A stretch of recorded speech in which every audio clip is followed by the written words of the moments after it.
The golf industry and golf equipment has seen a technological revolution in the last several decades. Equipment has progressed drastically, but it seems that big golf companies have hit a wall, leading to less than stellar equipment releases as of late. People are still buying the new gear, but I am not sold. The game of golf has been around for centuries, although it broke through as a widespread hobby in early 1800s Scotland. The game was played with wooden clubs and leather balls stuffed with feathers for nearly 100 years.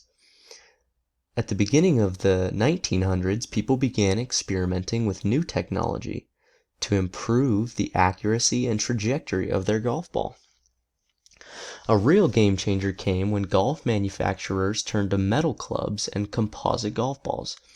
This shift began in the 90s, and since then, club technology has exploded. Now we have artificial intelligence designed club faces and many other tremendous advancements. As an avid college golfer myself, I'm wondering if it's worth it. Every single year, big golf companies like Titleist, TaylorMade, Ping, and Callaway release new clubs that are marketed as the next big thing. With these releases come exorbitant price tags, some exceeding $500 a club. With golfers allowed to carry 14 clubs in their bag at a time, you can imagine that the bill adds up quick. Now, despite genius marketing that keeps golfers coming back to the new equipment, in the last couple years, golf companies have been criticized for minimal performance gains with each club release. They claim these new models, which seem to be nothing more than the slightly modified versions of previous editions, render the older stuff obsolete, and that you must buy them to be competitive on the golf course. In my experience, some of the most advanced golfers I know still use clubs that are at least 5 years old. This tells me that they have not deemed the new equipment good enough to replace their older, trusted models. According to the National Golf Foundation, over 25 million people play golf in the U.S. alone. For their sake, and mine, I'd like to dig deeper and try to determine what can be done to resolve the disparity between performance and price. Regarding future changes, I'd like to see club releases spaced out more than they are now. Releasing equipment every 2 to 3 years instead of every year seems like a reasonable proposal with several positive effects.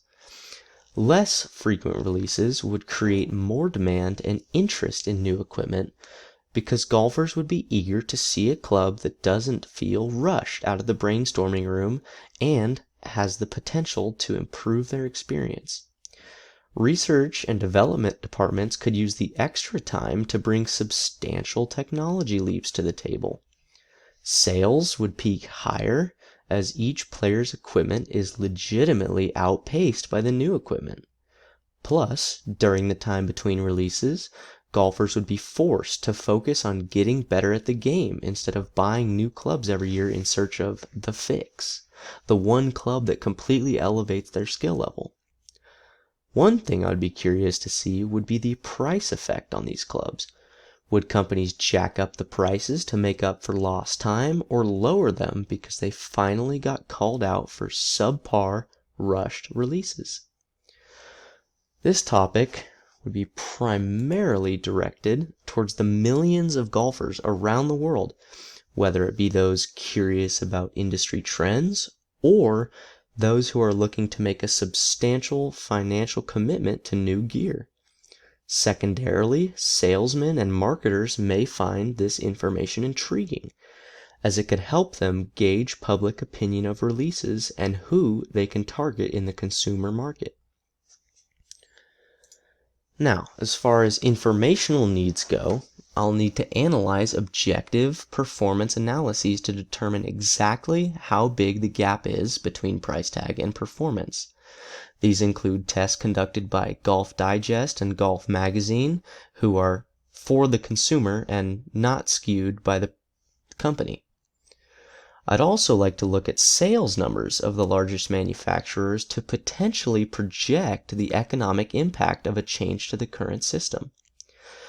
I'll have to answer questions of feasibility, like how equipment releases might be regulated, and maybe even take a deeper look into the manufacturing process and what makes clubs as expensive as they are.